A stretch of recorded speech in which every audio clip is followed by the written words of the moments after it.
आज हम आपको कराएंगे द्विघात समीकरण। द्विघात समीकरण जो है वो बहुत ही आसान चैप्टर है और आपको बहुत अच्छे से समझ में आने वाला है, क्योंकि हम बिल्कुल वैसे पढ़ाएंगे जैसे कि आप क्लास में बैठ के पढ़ रहे हैं। आपको ऐसा लगेगा जैसे हम क्लास में बैठ के पढ़ रहे हैं। जैसा कि सरकार का निर्देश है, अभी स्कूल कॉलेज बंद है तो हमें घर पर रह के ही पढ़ना है और घर पर रह के आपको क्लास जैसा अनुभव हो, तो उसी की तैयारी हम कर रहे हैं और ऐसी वीडियो हम आपको प्रोवाइड कराएंगे जिससे आपको पढ़ने में मजा आए। तो चलिए अब पहले हम इसका जो कुछ बेसिक कंसेप्ट है वो आपको बता देते हैं। चलिए करते हैं बेसिक कंसेप्ट को शुरू और चलते हैं बोर्ड पर।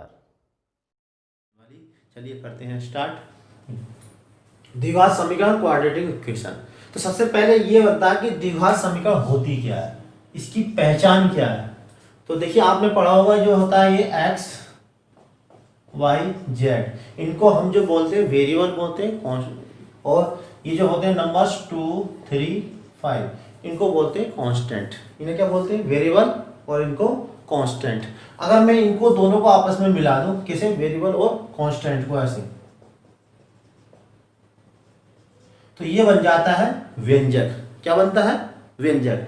ये क्या, वेरिएबल, और ये क्या, कांस्टेंट। वेरिएबल यानी चर और ये कांस्टेंट अचर, और वेरिएबल और कांस्टेंट को मिला देते हैं तो बन जाता है व्यंजक। क्या बनता है, व्यंजक। इसको हम एक्सप्रेशन भी बोलते हैं, एक्सप्रेशन। ठीक, और यही एक्सप्रेशन को हम इक्वल में कुछ लिख दें, चाहे वो जीरो ही लिखें, 2x + 3y + 5z equal to 0, तो ये बन जाती है समीकरण। क्या बन जाती है, समीकरण। किसी भी व्यंजक को अगर हम जीरो के इक्वल इक्वेट कर दें या कोई और भी नंबर लिख दें तो बन जाती है समीकरण। और देखिए समीकरण, यहाँ पे हमने क्या पढ़ा, समीकरण। तो इसका मतलब द्विघात और समझना है कि द्विघात क्या है। अब जरा ध्यान दीजिए, अगर कोई समीकरण एक ही चर में हो, कैसे हो, एक ही चर में हो, यानी उसके अंदर या तो x हो या y हो और z हो, और उसकी महत्तम घात, मैक्सिमम घात 2 हो, तो उसे हम कहते हैं द्विघात समीकरण। जैसे 2x² + x + 1 = 0। तो इसमें देखिए क्या, पूरी समीकरण क्या होनी चाहिए, एक ही चर में होनी चाहिए, और उसकी जो मैक्सिमम पावर है वो कितनी होनी चाहिए, 2 होनी चाहिए। अगर वो ऐसा है तो उसे हम कहते हैं द्विघात समीकरण, क्वाड्रेटिक इक्वेशन। द्विघात समीकरण, और इंग्लिश में क्या बोलते हैं इसको, क्वाड्रेटिक इक्वेशन।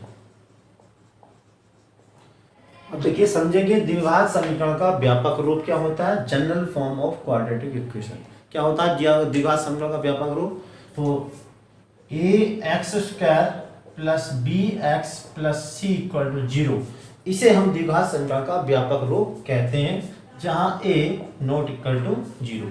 a जो होना चाहिए वो ≠ 0 होना चाहिए, क्योंकि द्विघात के लिए जरूरी है कि a क्या ना हो, x की जो घात हो मैक्सिमम 2 हो, और x की जो मैक्सिमम घात 2 तभी हो सकती है जब a 0 ना हो। बाकी b और c कुछ भी हो सकते हैं, ठीक है। और यहाँ पे जो है a b c कैसे हैं, वास्तविक संख्याएं हैं। कैसी, वास्तविक संख्याएं। कैसी हैं, वास्तविक संख्याएं, ठीक है। a b c कैसी हैं, वास्तविक संख्याएं। ठीक, अब इसमें क्या, इसका सॉल्यूशन क्या होता है। द्विघात समीकरण का जो हल है 2 प्रकार से किया जाता है। नंबर 1 गुणनखंड विधि,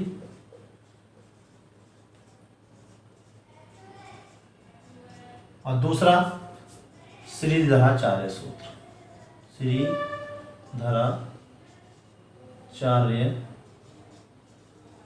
सूत्र, तो गुणनखंड विधि से करते हैं और दूसरा श्रीधराचार्य सूत्र से। तो एक मेथड है इस द्विघात समीकरण को हल करने, गुणनखंड विधि, दूसरा श्रीधराचार्य सूत्र। तो श्रीधराचार्य सूत्र से हम तभी सॉल्व करते हैं जब गुणनखंड विधि से हल ना हो पाए, या परीक्षा में स्पेशली हमसे कहे कि इस द्विघात समीकरण को श्रीधराचार्य सूत्र से करिए। तो श्रीधराचार्य सूत्र क्या होता है, अब इसके बारे में आपको बताते हैं।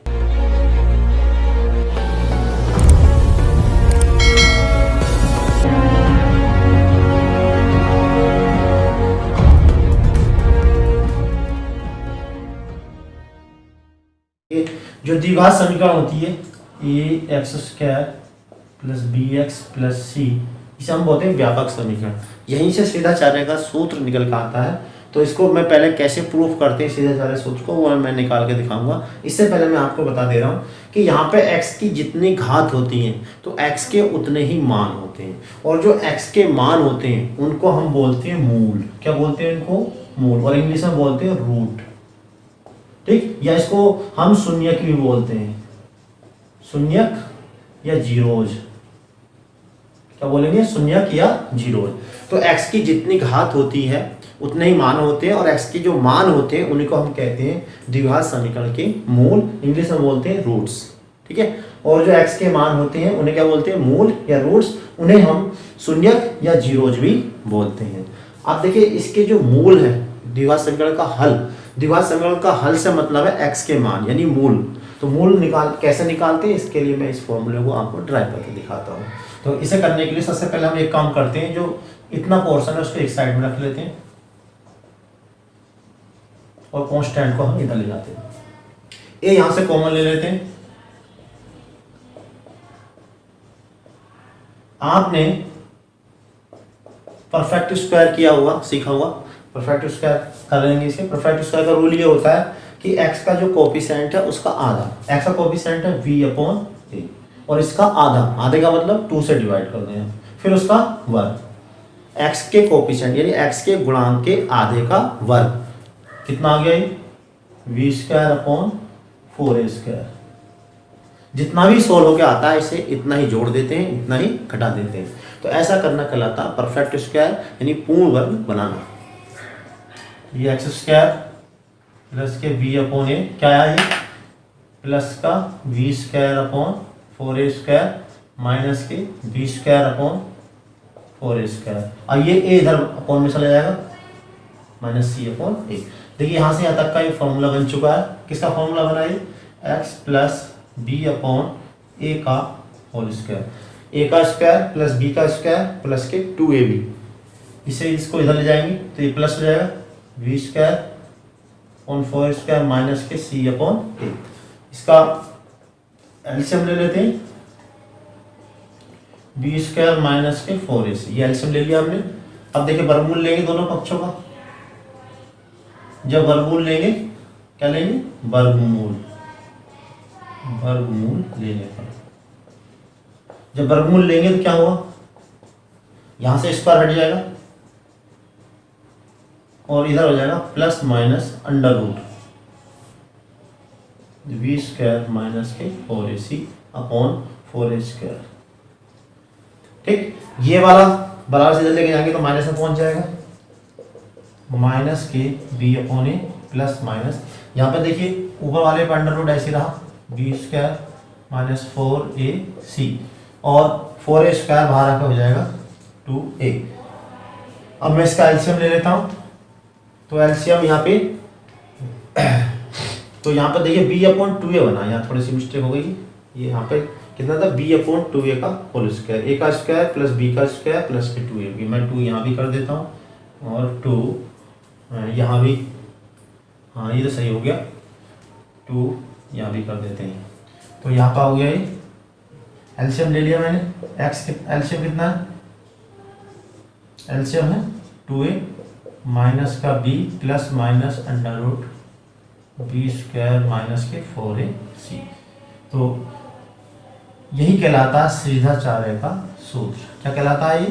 सीधाचार्य का सूत्र। Minus b plus minus under root b² minus 4ac upon 2a, इसको हम बोलते हैं सीधाचार्य का सूत्र। और जो ब्रैकेट के अंदर लिखा है ये b², इसको हम डिनोट करते हैं d से, v² माइनस 4ac। डी का मतलब है डिस्क्रिमिनेंट। क्या है?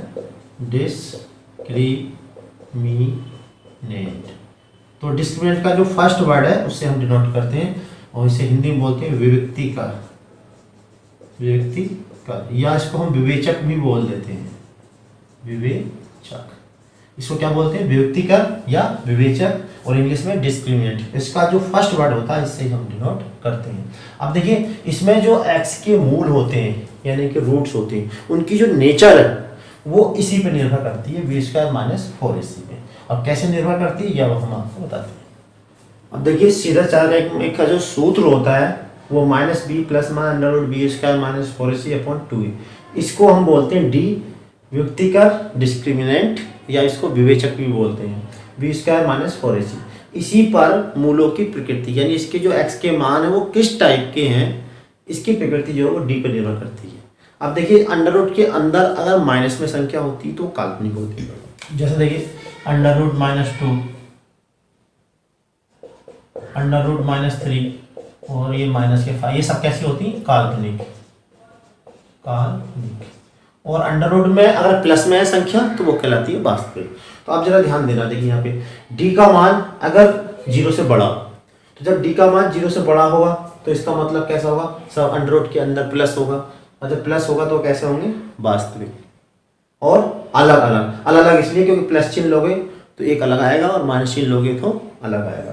दूसरा है अगर डी यहाँ पर 0 हो जाए, तो अगर डी 0 होगा तो इतना पोर्शन क्या होगा? यहाँ से गायब हो जाएगा, तो क्या रहेगा? -b/2a।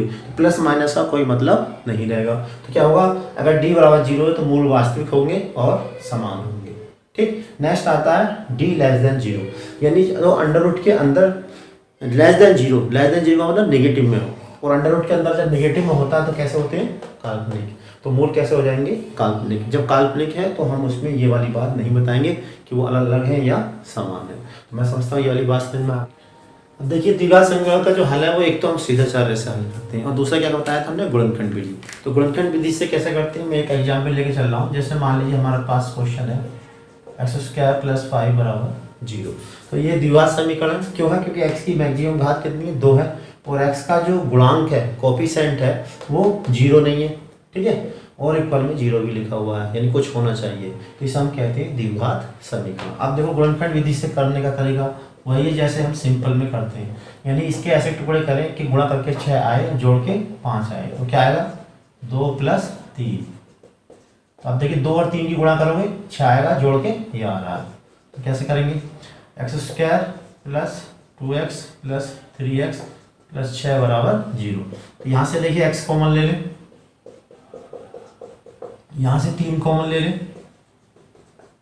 तो यहाँ से आया देखिए x + 2 और x + 3 = 0। तो एक बार क्या लिखते हैं हम? इसको 0 के बराबर लिखेंगे, और या इसको या लिख सकते हैं x + 3 = 0 करेंगे। तो यहाँ से देखिए x की वैल्यू आ गई -2, और यहाँ से x आ गई x की वैल्यू -3। तो जो x के ये मान आए हैं इन्हीं को हम बोलते हैं मूल। क्या बोलते हैं इनको हम? मूल या शून्य। अब मान लीजिए तो अगर हमें कहता है कि द्विघात समीकरण का हल ज्ञात करो, तो हम यहाँ तक छोड़ देंगे। ठीक। अब इन्हें जो मूल होते हैं इन्हीं को हम रिप्रेजेंट करते हैं अल्फा और बीटा से। अगर ये पहला मूल अल्फा है यानी अल्फा = -2, और दूसरा मूल क्या है? बीटा है, यानी कि जो मूल होते हैं उनको हम अल्फा और बीटा से डिनोट करते हैं। अब हम एक बात देखते हैं कि इनको जोड़कर देखते हैं क्या आता है। तो जब मैं इनको जोड़ रहा हूँ अल्फा + बीटा कितना आएगा? -2 -3 यानी कि -5। ठीक। और इनकी गुणा करके देख रहा हूँ अल्फा × बीटा, क्या करके देख रहा हूँ? इनकी गुणा। तो गुणा करी मैंने, तो -2 गुणा -3, ये आ गया 6। अब जरा ध्यान से देखना, मैंने यह देखिए मूलों का योग किया तो बीच वाली संख्या आ गई, और गुणा किया तो लास्ट वाली संख्या आ गई। तो इससे हमें एक बात समझ में आई कि अगर हमें मूल दे रखे हों, क्या दे रखे हों? मूल दे रखे हों, तो उनका योग कर लीजिए, ठीक, और गुणनफल कर लीजिए। तो हम इस सूत्र द्वारा द्विघात समीकरण निकाल सकते हैं। किसके द्वारा? x²। अब माइनस चिन्ह इसलिए, देखिए यहाँ पे प्लस था तो यहाँ पे कैसा आया? माइनस आया, तो हम पहले से ही माइनस रख देते हैं। क्या आएगा? मूलों का योग इंटू x प्लस मूलों का गुणनफल, मूलों का गुणनफल। इसको हम यू भी लिख सकते हैं x² minus alpha plus beta into x plus मूलों का गुणनफल। अब चेक करके देखते हैं कि मूल दिए होने पर द्विघात समीकरण आती नहीं आती है। तो इस समीकरण के मूल क्या आए थे? -2 और -3। अब ये मान लीजिए दे रखे हैं, तो इनकी सहायता से समीकरण क्या आनी चाहिए? ये आनी चाहिए। देखते हैं, चेक करते हैं हमारा फॉर्मूला काम करता है कि नहीं। तो मैंने मूलों का योग जो अभी निकाला वो रखा -5 और ये x मूलों का गुणनफल जो निकाला अभी ये रख दिया और मैंने इसको सॉल्व किया तो एक्स स्क्वायर प्लस के 5x प्लस, देखिए जरा ध्यान से देखिए बिल्कुल समीकरण सेम टू सेम आ गई। तो कहने का मतलब ये है कि अगर द्विघात समीकरण दे रखी है तो हम मूल ऐसे निकालेंगे द्विघात समीकरण सोल्व करके या सीधा जा रहे सूत्र से, और अगर हमें मूल दे रखे हैं पहले से ही और हमें द्विघात समीकरण निकालने तो पहले उनका योग करेंगे और फिर उनका गुणनफल करेंगे, और गुणनफल और योग कहाँ रख देंगे, इस फॉर्मूले में रख देंगे, अल्फा प्लस बीटा की जगह योग और अल्फा इंटू बीटा की जगह गुणनफल, तो हमें द्विघात समीकरण निकल के आ जाएगी। अच्छा, यहाँ से हमें एक बात और समझ में आ रही है, ठीक है, अगर इस समीकरण की जगह इस वाली टाइप की समीकरण हो, कौन सी हो, ये हो, देखिए A X square plus B X plus C बराबर 0। अब जरा ध्यान देना, तो मैं अगर इसको ए से भाग दे दूँ, क्या कर दूँ, ए से भाग दे दूँ, तो जब ए से भाग करेंगे तो क्या आएगा, x square upon a b x upon a plus के सी अपॉन ए, तो ए से कट जाएगा, ये आ गया एक्स स्क्वायर प्लस के बी अपॉन ए एक्स प्लस के सी अपॉन ए, और ये चीज़ क्या है, देखिए जरा ध्यान देना, ये किसके बराबर है, यहाँ से देखिए किसके इक्वल है, अल्फा प्लस बीटा, तो इसका मतलब, लेकिन यहाँ पे कैसा माइनस चिन्ह है, तो हम क्या करेंगे, यहाँ पे इसके देखो तुलना करो इसकी समीकरण की इससे, तो तुलना करेंगे तो क्या आ जाएगा, ये माइनस का अल्फा प्लस बीटा बराबर बी अपॉन ए, या इसको यूँ ले सकते हैं अल्फा प्लस बीटा बराबर माइनस के बी अपॉन ए। तो एक नया फॉर्मूला हमें मिल गया कि मूलों का जो योग होता है वो माइनस का बी अपॉन ए, मूलों का योग कितना, माइनस का बी अपॉन ए। अब देखिए एक और मिलने वाला, अब इसकी इससे तुलना करेंगे तो अल्फा बीटा, यहाँ पर क्या अल्फा बीटा की है, ये इसे कहेंगे मूलों का गुणनफल, कितना है, सी अपॉन ए।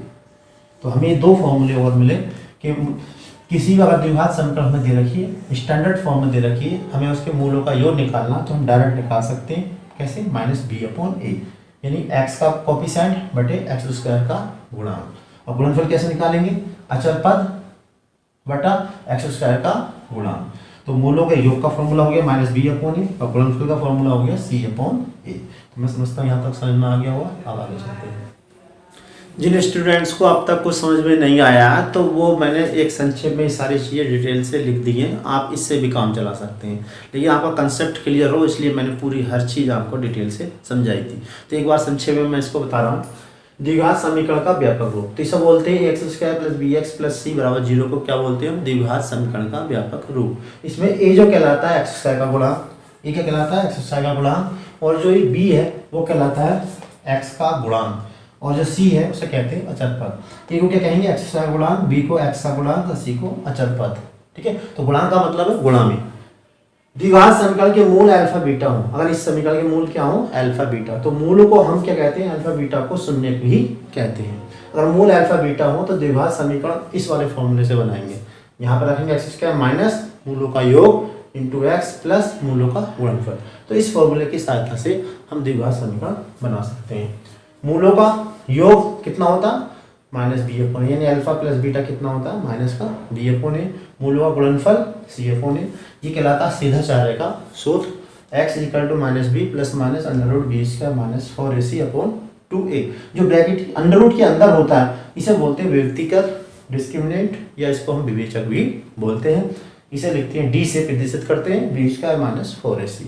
और जब ये व्यक्तिगत होता है, मूलों की प्रकृति व्यक्ति का डी पर निर्भर करती है।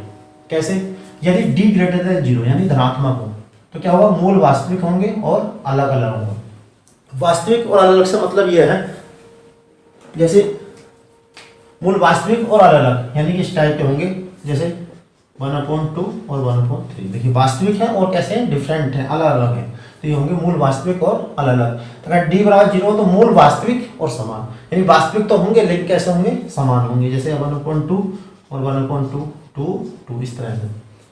मूल काल्पनिक है तो इसका मतलब क्या होंगे, वो अंडर रूट के अंदर होंगे, ऐसे माइनस में -2 -3 अंडर रूट के अंदर होंगे, तो इसका मतलब क्या, मूल काल्पनिक है। ठीक है, तो ये हमने बता दिया। तो यहाँ भी वहाँ डिटेल से इसको देख लीजिए, इसे काम कर लीजिए, पूरा चैप्टर आपका इन्हीं से कंप्लीट हो जाएगा। मैं समझता हूँ ये इसका जो इंट्रोडक्शन है, बेसिक है, वो आपको अच्छे से समझ में आ गया होगा। आप इसको रिपीट करके पॉज करके वीडियो को बार बार इसको देखिएगा। इस कंसेप्ट को जब आपका पक्का हो जाएगा तब आगे के क्वेश्चन आपको 100% समझ में